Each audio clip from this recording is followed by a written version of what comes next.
Amid escalating tensions between Korea's prosecution and the police over adjustment of investigative authority, Prosecutor-General Moon Moo-il has once again slammed the adjustment bill that was fast-tracked at the National Assembly. He did, however, vow to make prosecutorial reform to adapt to the citizens' growing demands. Today, we go in-depth with an expert on this issue, but first, we turn to Arirang's Yoon Jung-min for the latest developments. South Korea's chief prosecutor Moon Moo-il has reiterated on Thursday that he opposes the latest investigative power reform bills, claiming they don't match with democratic principles and could encroach on basic rights. The bills designated as fast-track bills at the National Assembly do not coincide with the democratic principles within the criminal justice system, and they may leave a loophole in the protection of basic rights. The reform bills that were put on fast track at the National Assembly last month would give police the authority to close investigations and remove the prosecution's authority to control police investigations. Under the current law, prosecutors have the authority to close investigations, indict suspects, and seek arrest warrants. Prosecutors have been expressing discontent over the reform bills, claiming their voices were not heard when lawmakers were planning to redistribute investigative power between police and the prosecution. At Thursday's press conference, Moon said the prosecution is reflecting on criticisms that it failed to maintain neutrality in some politically sensitive cases. The chief prosecutor vowed to make systematic changes to the ways the prosecution handles investigations to build public trust. He said the prosecution will scale down and decentralize its monopolistic investigative power, adding that it's currently working on splitting powers regarding criminal investigations into certain matters, such as narcotics and tax evasion. Also, he said it will expand measures to request for reprobes into closed cases.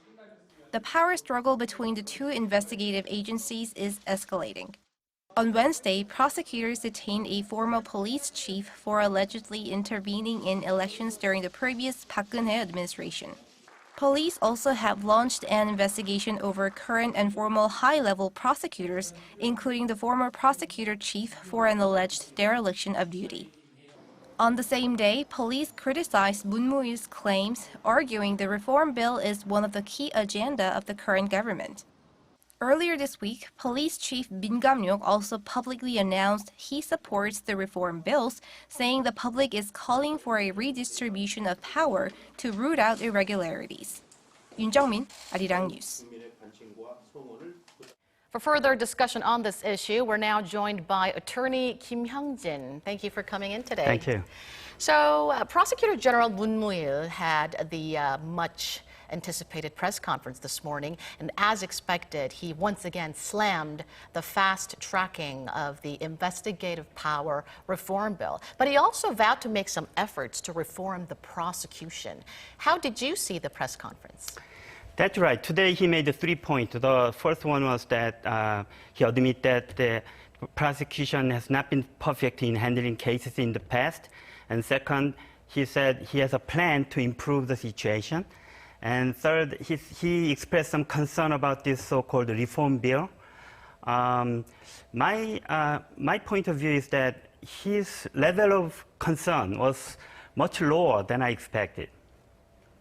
So it was lower than you expected? Yes. His level of concern. So you're saying he wasn't that concerned about this issue? Well, I expected something stronger, something more than what he did today. You expected Yes. some stronger remarks. And getting down to details on the prosecutorial reform, the prosecution chief said he'll make efforts to drastically reduce prosecution's direct investigations, let go of the prosecution's certain exclusive authority, and also expand ways to file a motion on cases closed by the prosecution so that the prosecution can remain in check. What do you think of these? How do you assess his reform plans? First of all, I think everything he said was right and proper and necessary. And I think he's on the right track. But the only problem I have is that we have heard these stories before many times, and we were told that prosecution is going to cut off the bone to to be correct in the future, and even the prosecution promised some totally new approach to go to the right way. Excruciating measures and very drastic measures would be introduced to define the whole procedures. But well, can we trust the promise this time, or would the prosecution keep the promise this time? That we have to wait and see. So the vows he made today is nothing new. We've heard that many times We before. have heard that before, yes. So the question is whether the vows he made today were right or wrong, but whether he can actually implement those promises. That's right. Prosecution Chief Moon Moo-il also said that the fast-tracked investigative power reform bill contradicts democratic principles, and it could also breach citizens' basic rights. Could you elaborate for us what the prosecution is concerned about? It is kind of too early to say that because the information or the basis of his remark was sketchy at this time.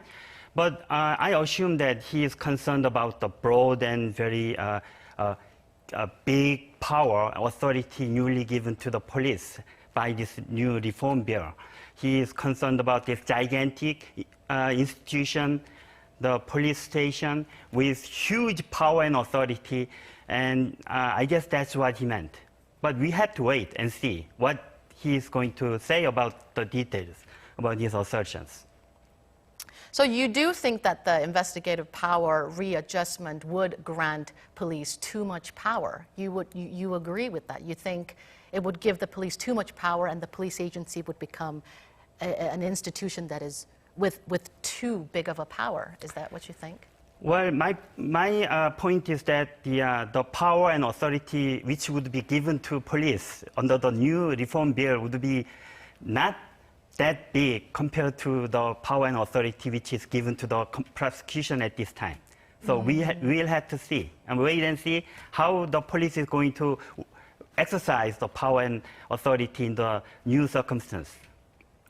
Prosecutor-General Moon Moo-il also said that suggestion made by Justice Minister Park Sang-gi recently on ways to make up for the insufficient parts of the investigative power reform bill was not enough. Could you tell us what Justice Minister Park Sang-gi's suggestion was about, and why is Moon Moo-il against the suggestion?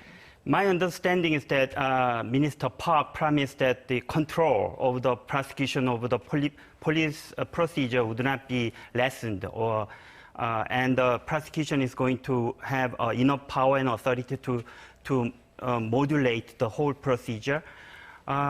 But at this time it's too early to say that, because we don't know exactly what kind of measure is going to be introduced, and we don't know yet how much power and authority is going to be given to the police. So we'll have to wait. But at this time, it is very reasonable and proper for the Mr. Moon to concern about that, because he, as a head of the prosecution, must express his proper concern about those procedures at this time.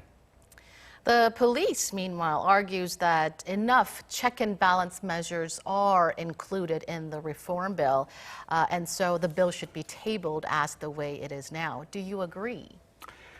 I think the police is maintaining that at least some power and authority is still retained by the prosecution, such as the right to seek the warrant and the right to indict the criminals and things like that. Well, but the problem is, how would you adjust this newly powerful institution like police with the new generation of prosecution in the future? There will be a lot of conflict, a lot of friction. So we will have to elaborate on the details, such as what would you do if police refuse to reinvestigate the case, even though there has been instruction from the prosecution regarding those cases to reinvestigate again and again. I mean, those kind of issues should be clarified before we make a decision or make a conclusion on this issue. So are you saying that the current reform bill lacks detail? Are you saying that more details must be added to the reform bill? Yes, I think in the coming months and years, we have to discuss and we have to have a very well-defined law to clarify those issues. According to the reform bill, the police will have the authority to start and close cases without the approval from the prosecution. Could you tell us the pros and cons of granting the police the power to start and close a case?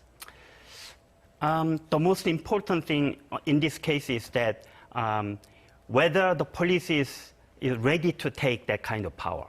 Okay? The police, all these kind of assertions and arguments is based on the assumption that police is capable of handling those cases properly.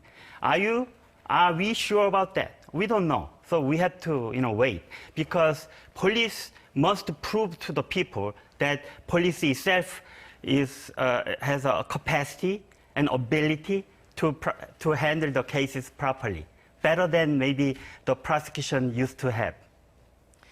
Oh, so we have some more procedures left until the reform bill can be finalized and until the reform bill actually goes into effect. So you're saying before the reform bill is actually finalized, the police should show the people that it has the capacity to open and close a case without having any problem. That's right. The police must ask itself whether the police is ready to take and wield this power. Okay? Otherwise, the people are not going to be happy about that. Tensions are escalating between the prosecution and the police, obviously, over the judicial reform. Prosecutors detained former police chief Kang Shin-myung for allegedly intervening in elections during the previous Park Geun-hye administration, while the police have launched an investigation into current and former high-level prosecutors' alleged dereliction of duty. Do you think the friction between the prosecution and the police to intensify from this point on? Of course, the showdown of the two institutions would be much fierce in the future. And I think that's good because according to the constitutional basis of so-called check and balance principle, these two powerful institutions must fight each other so that we can have a balanced system in this society. Otherwise, I don't think the monopoly of power is good. So the friction would be intensified, of course, but you think it's a good sign? You think it's a good thing definitely, yes. for the improvement of the Korean society? That's an interesting point. Now, the most important thing, as you've partly mentioned, is, of course, to make sure that Korean citizens' rights are not violated.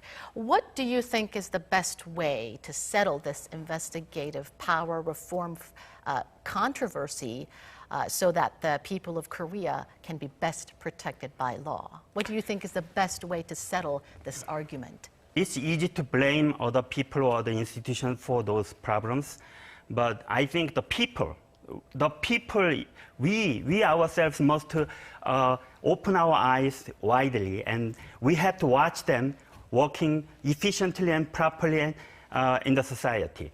Whether it's going to be a police station or prosecution, they will have a lot of a temptation to abuse their power. That's quite natural. So we, the people, and all the people in the society must remember the check and balance principle, and we have to watch them closely. Now, the judicial reform bill has been designated as fast-track, but as I've mentioned, there are more procedures left before the adjustments are finalized. And since you've practiced law in the U.S., could you tell us how the investigative authorities are systemized in the U.S. and also what can we learn from the U.S. system?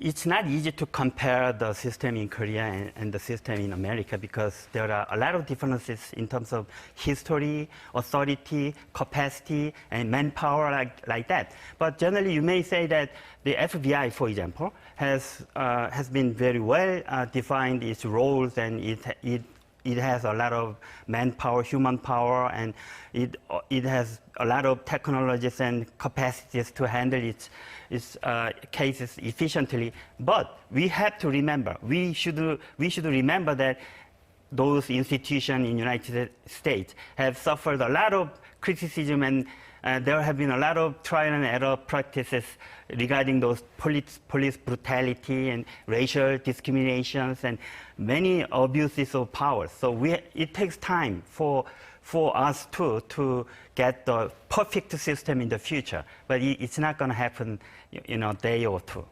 So it's not going to happen overnight. We need much, much more time. That's right. All right, thank you, Mr. Kim, for coming in today and sharing your insights. Thank you. And that does it for this edition of News in Depth. From all of us here at Arirang, thank you for watching, and I hope to see you right back here, same time tomorrow.